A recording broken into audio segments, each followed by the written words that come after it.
Well, there are still a couple of weekends left in the summer. Maybe you're going to spend them on the water, as so many Canadians do, exploring the countless spectacular rivers and streams and lakes and oceans in our country. Well, my next guest did that in epic fashion, by canoe. Look at this map.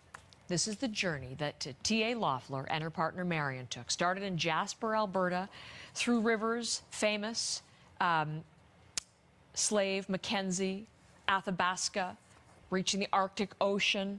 Oh my goodness, more than 3,000 kilometers over 90 days, ending up in Tuktoyaktuk in Northwest Territories. We had to talk to her about that. So, T.A. Loeffler with me this morning in Nunavut as she glamps and recovers. Good morning. Good morning, Heather. It's so great to talk to you. I love it. T.A. Loeffler is a professor in the Human Kinetics and Recreation Department at MUN, Memorial University of Newfoundland, a specialty in outdoor recreation. But this is not just academic. You have brought this to life in spectacular fashion. What drew you to this odyssey?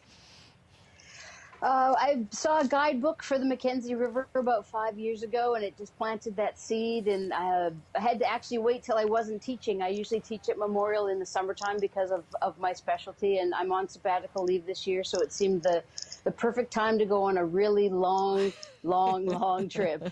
90 days, most of them paddling. Okay, rapid fire questions for you because I have so much I want to know. Most difficult day, most difficult moment. Last day paddling into Tuktoyaktuk, 16 hours in the canoe. 16 hours paddling. 16 hours paddling. We knew we needed 2 good days of weather, and we only had. We started out on the first day, had a great day. The wind was down. We visited a few historic sites. Got to a place called Whitefish Station.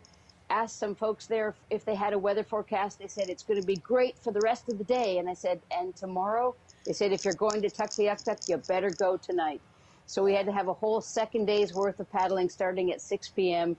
And it was a pretty epic paddle. It was right on the edge of what we should be doing in a canoe. And we had to push hard. We hadn't slept that much the night before. And it was an incredible, incredible night. We arrived at 1:30 in the morning, cold, wet.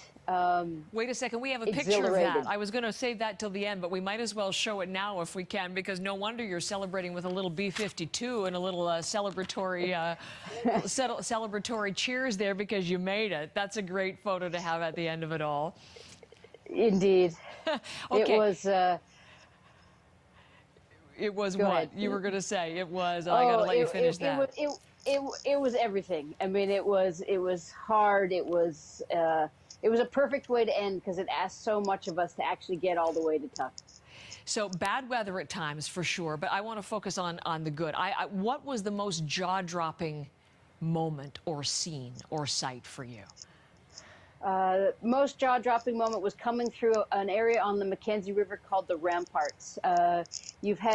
You're paddling along through what we kind of call the Green Tunnel, lots of conifer forest, epic Canadian landscape, and then suddenly the river edges rise up, and you have to aim and get into this tiny little tunnel. All of the Mackenzie is funneling into this tunnel through these 2 limestone walls. It's just an incredible visual scene.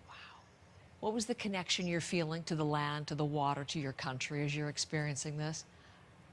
Oh, it was amazing to be so immersed in the landscape of Canada. I've done a lot of international travel, and we made a special effort this year to travel within Canada.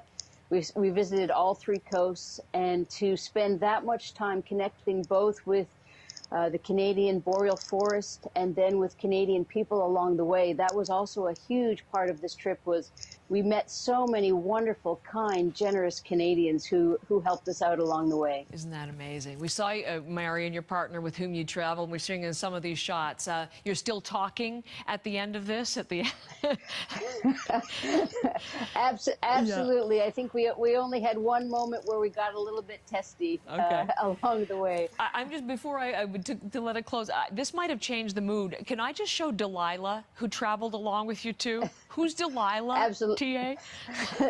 Delilah is a stuffed pig from IKEA, and we adopted her in February, and she started traveling with us. And I do a lot of outreach with schools and trying to teach folks about the Canadian, or about geography in general, and specifically as a fellow of the Royal Canadian Geographic Society about Canadian geography. And I find Delilah is just a great ambassador for reaching out to children and young adults.